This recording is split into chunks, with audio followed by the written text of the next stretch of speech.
Hello, everyone. Welcome back to Summer of Snakes, Chapter 2.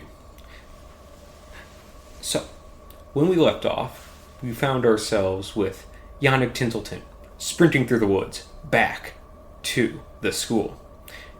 He's sprinting back to the school because he told John Burleigh, his teaching assistant he tends to abuse and ask favors of that are disproportionately favoring himself, that, John Burleigh, you need to find important papers related to the van and van insurance and damages to the van.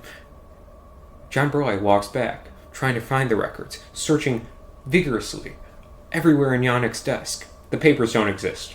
Yannick doesn't have them. Yannick just wanted to get John Burleigh out of his way. And when Yannick gets back, after trudging through 2 hours of hiking through the woods in the dead of the night, he finds John Burleigh passed out from exhaustion at his desk. And what does Professor Tinselton do, the kind man? He puts a blanket of papers upon John Burleigh and leaves him there. Yannick Tinselton heads to the library to see if Matthew's there. Meanwhile, even earlier than that, Peck, with his 2-door sedan, had finished dropping off Dot and Matthew back at the university parking lot. Matthew decides to head to the library to see what he can find on the supernatural, now that he knows that they are real after his encounter at the church. Dot decides, like a gremlin, to start stalking Matthew. She gets down on all fours and starts crawling around the stairs trying to find him. Matthew, being the observant professor he is, with a great sense of vision, immediately notices, and he starts off fast. Dot pursues up the stairs, around the corners, crawling like a spider everywhere she can, and suddenly, Dot has caught up to Matthew. Matthew tries to block a doorway into the library. It's too late, though.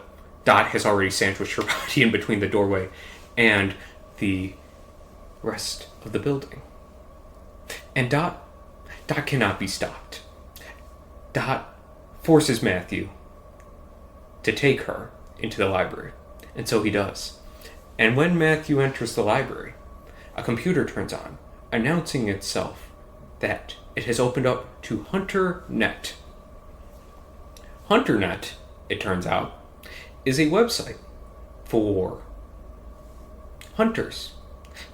Matthew, Dot, and Yannick Tinselton, who has now made his way down to the library, suspecting Matthew would be there, and indeed found him, all see this HunterNet screen and are asked to make usernames and passwords, which are displayed here. Here. Right there. That's where I pointed the first time.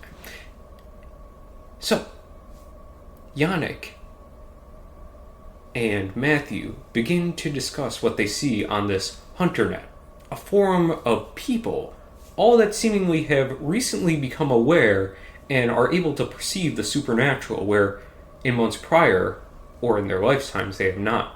It seems that there are maybe a handful, 5 hunters out of dozens, maybe even hundreds on the forum, that have seemingly seen the supernatural recently.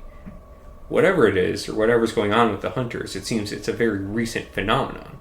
Only in the past week or two has the mass public, or a good portion of the mass public, become hunters, or rather, become imbued with the ability to see the supernatural. The people on the forum are calling their imbuing a supernatural phenomenon. Some have even begun to experience gifts, being able to pinpoint weakness or see certain weaknesses within the characteristics of monsters. Matthew, in fact, realizes that when he was peering through the window of the church, first seeing these monsters, he also saw some weird words pop up around each of them in a glowing orb. This is a ability that has been recognized on HunterNet. Matthew puts together that though the rest of them, Dot and Yannick, have not had any supernatural powers yet, it's possible they will in the future. Dot, Matthew, and Yannick, but really it's more just Matthew and Yannick, begin arguing about what it means to be a hunter, what they should do. Should they keep a low profile? They don't know what's going on in the church. Matthew decides it's best to cover things up for now, after a relentless pursuit of wanting to go after the supernatural bionic Tinselton. Again, he's had terrible and horrible dreams since he's a child, and he's quite curious at what their origin might be and what his destiny will be. Well, Matthew covers up this investigation. He covers up the van that's gone missing in the ruins. He covers up as much as he can. Unfortunately, John Burleigh, in the morning, after waking up from being left in Yannick Tinselton's office and being unable to find the papers, decides to take it upon himself to fill them out and submits a fake roster, including many of his friends that didn't even go on the Zoology Club's little expedition to Bachelor's Grove, as well as everyone that was there. And he covers up the van by putting it as a different number. But the roster is still there, and the expedition is still in the book with the location. The rest of them, the other hunters, Dot, Yannick, and Matthew, having just left a poor, innocent student, TA, in the office alone to cope with all of this in the morning, don't realize this yet. They will only realize in the next chapter. However, you may be asking, what about Peck and Jasper? They're not part of the school. Where did they go? Well, Jasper was dropped off as a little motel with some spare change by Peck. Jasper, at the hotel, falls asleep deeply into a terrible slumber. In the morning, he will awake to a voice from someone he will soon describe as his boss. But more on that next chapter. As for Peck, well, Peck, he goes home, starts watching reruns of his heyday, starts watching the greatest compilation of Peck the Clown. And, well, he starts slamming Pabst Blue Ribbons, packs and packs of beer, just cans and cans. Peck is not an alcoholic, but he needs one after tonight. He gets a call asking from his manager why he was not at the correct filming location. Of course, he went to Bachelor's Grove instead of the filming location he was supposed to go that night, and he was supposed to go to Bachelor's Grove a week from now.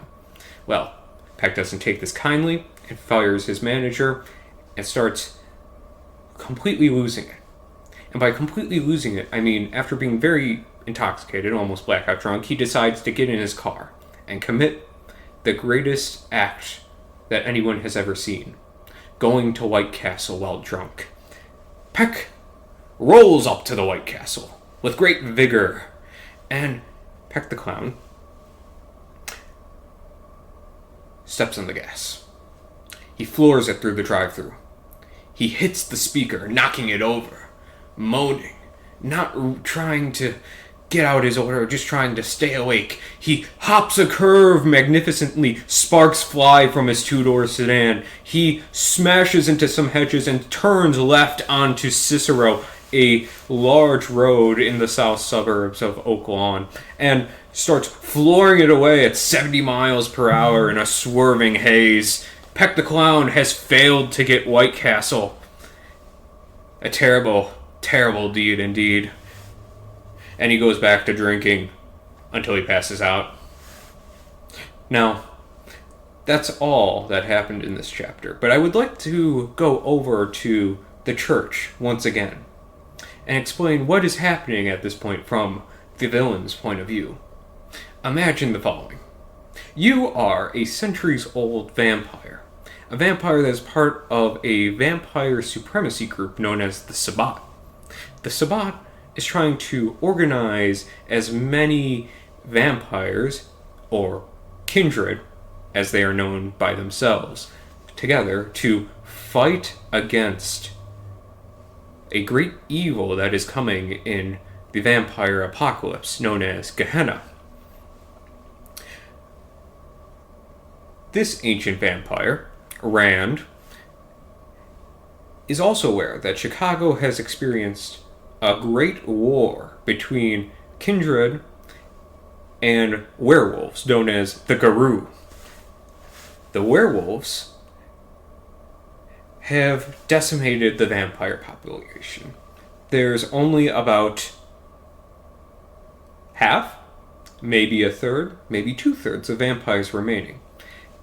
Thus, Rand decides to build up a stronghold in the south suburbs of Chicago. He begins to recruit more vampires. And to do so, he builds this mysterious contraption in a chapel. And he begins to ghoulify, as in drug, a police department with his own blood to put them as his blood slaves, blood bonded to his control and his thoughts and will. One of those officers, Officer Johnson, she is particularly good and provides him with many innocent subjects to horribly experiment on with his arts of flesh crafting and bone shaping.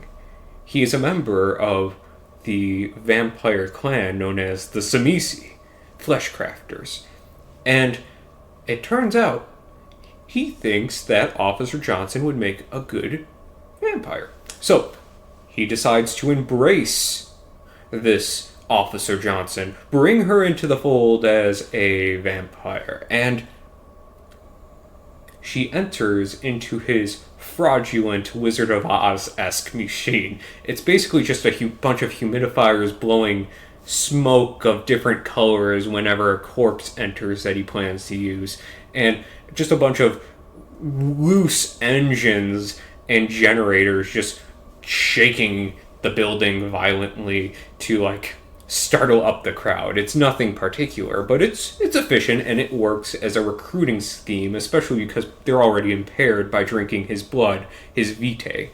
And, well, one night, the night you decide to finally bring your new person into the fold, bring Officer Johnson into the night, a school athletic band comes tumbling through your church, destroying your entire recruitment operation at a critical point in the 1990s where the population has already been decimated of many kindred in the Chicago area. Rand is not very happy about this, and Rand can make out that Southeastern University is sprawled on the athletic fan.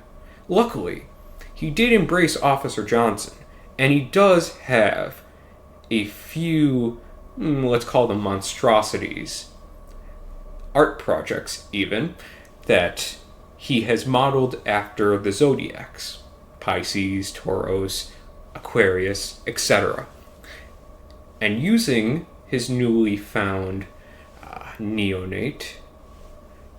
fledgling, and his wonderful artistic creations, he plans to put on a little test to see how capable they both are.